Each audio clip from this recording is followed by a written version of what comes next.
Hello and welcome to another edition of Plastic Models by Regular Dude. Today I am doing the final reveal of the Tamiya Panther in 1/35 scale, the new tool version. Came out last year, I believe. This one I am doing as a buddy build with my friend across the pond, Steve Mottram. So this is the Steve Mottram Brett G buddy build. He's already done a video showing his final version of his Panther. So I'll put a link down below so you can check that out if you like. But this is it.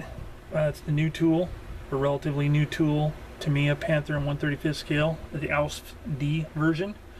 And in typical Tamiya fashion, it went together with no problems at all. Went together really well. Very little cleanup to deal with, and it just really goes together nicely. The only out of box additions or substitutions I made were I did the grab my pointer here. I opted not to use the vinyl tracks for this tank, and for the first time I have done individual length tracks. These are the Tamiya brand early Panther tracks. They came out at the same time as this kit, so I'm assuming it was released specifically to go with this kit. And they were really nice tracks. I was going to use a different brand, the Kaizen brand, but they were for later Panthers, and I kind of wanted to keep it as accurate as possible. I was going for a Kursk vehicle as included in the kit instructions for the color callouts and the versions you can do, the marking versions. 745 is one I went with, obviously. And so because I was doing an early version, I went with these tracks. The Kaizen tracks are nice and they look like really good tracks, but I couldn't in good conscience put later version tracks on this early vehicle. Later in the war, I've seen pictures of later war Panther Ds that have had the later tracks put on it, probably as replacements or whatever. But since this was like the first battle these things went into, I stuck with the early version tracks, and I'm glad I did, because the Tamiya tracks worked really well. There was a little bit of cleanup. I mentioned in an earlier video about the Tamiya tracks and how they go together and what I had to do to clean them up. Basically the only cleanup I had to do is there are ejector pin marks on the inside portion of the track right about here, and they were really super easy to clean up. Very shallow, and I mean, it just took minutes to clean them all up. I mean, it was really easy. So tracks worked out really well. That was one aftermarket item or non out of the box item I used. The other item I used was the Tamiya grill set that's made specifically for this this kit.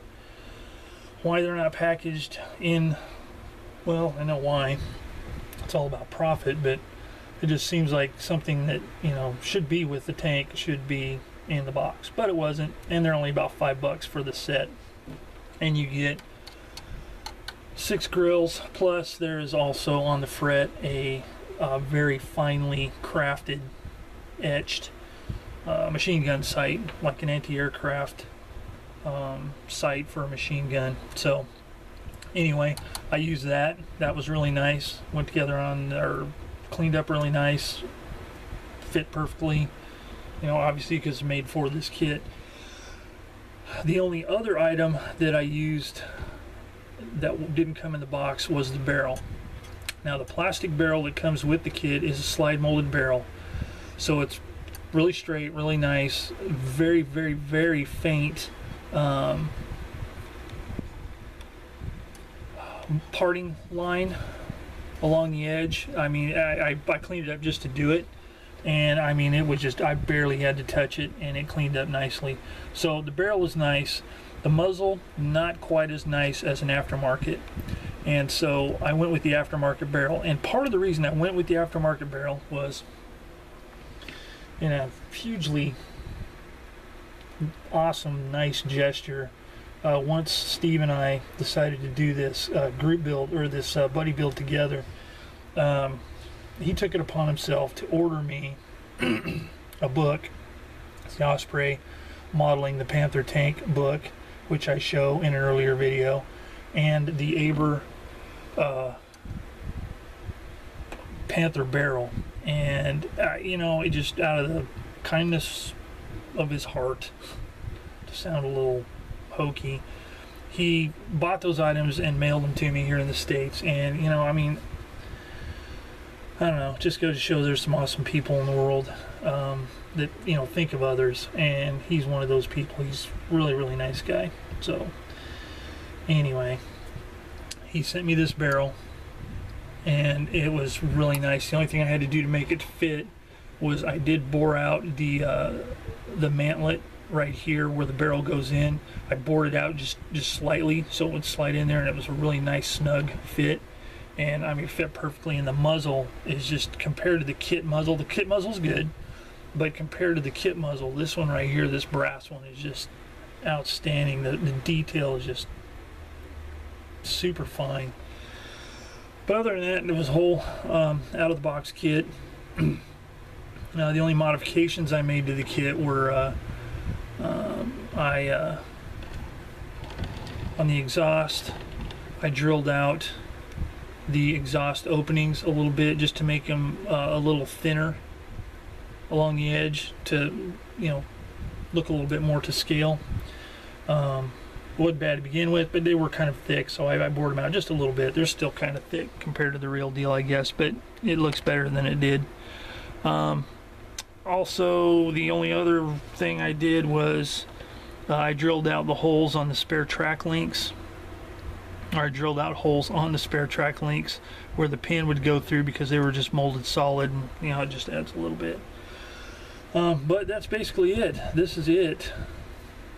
Panther D, very, very nice kit. I mean, the texture on the mantlet, the texture on the rolled steel plates, really nice. The weld marks, very nice. In one of my earlier videos, when I'm talking about the construction of the kit, I described how I assembled this part to make it look like, you know, it was one part and just not model parts.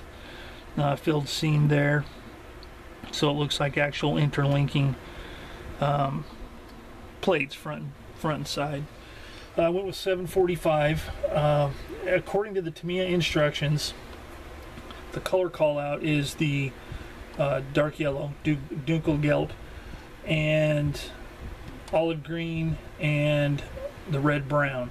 That's what the Tamiya color call out is for all the versions in this particular kit, and they're all Kursk Tigers, or Kursk Panthers.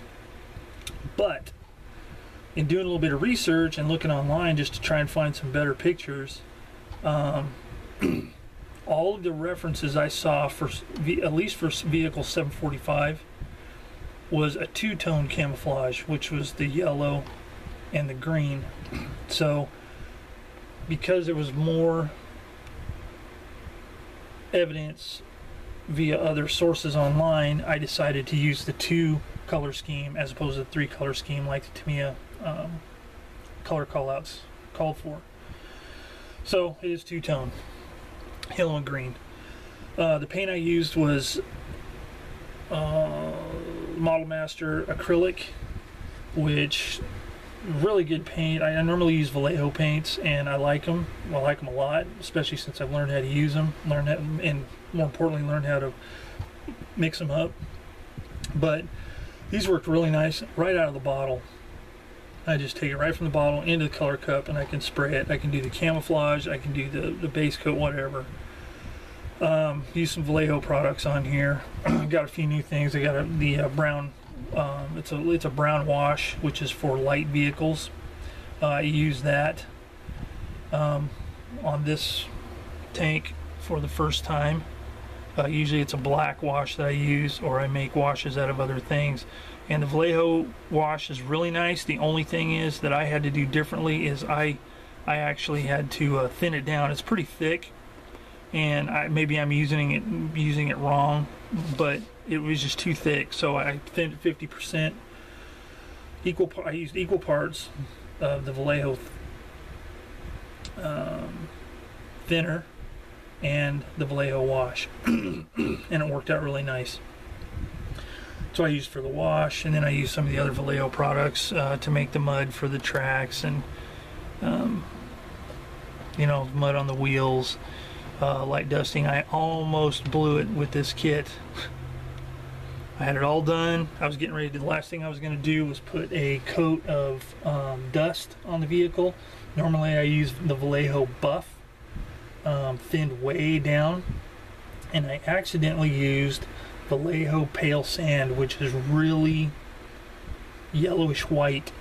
So I started putting that on, and I was just aghast. I thought, oh man, I've blown it. Made it look really weird. So I cut it back. I used it anyway. I cut it back quite a bit, and then once I was done with that, then I got the brown wash straight out of the bottle into my airbrush and gave it a light mist of that over, and it toned that down quite a bit. So I was able to salvage it. So anyway, that is it. That is the Brett and Steve Panther Buddy build. I'll kind of give it one slow turn around here so you can kind of check it out. Again, great kit. If you're thinking about building the Panther, I would recommend this kit highly. It's a far cry over the first Panther I built, which was a Panther A back in like 1977 or 78. It was, well, this one's quite a bit different. So anyway, that is it. Hope you enjoyed keeping up with me on this build, even though it was kind of spotty at times, but I had some other projects here at the house I had to work on, so kind of drug this out a little longer than I expected. But that is it. That is the Panther Aus D by Tamiya. So I'll put a link down below with Steve's Panther update for his completed model. Whenever I get the figures done and a base done, I'll put the figures in, put this on a base, and just do something really quick to see how that turned out. But in essence, it's done. So again, as I always say, leave comments or questions below. I'll get to them as quickly as I can, and I welcome any constructive criticism if you have it, because I'm always trying to get better. So anyway, hope you've enjoyed keeping up with this build, and I'll be posting up some videos soon of the other projects I've got going, and then I'm going to be starting soon. So as always, thank you for watching Plastic Models by a Regular Dude, and I'll see you next time.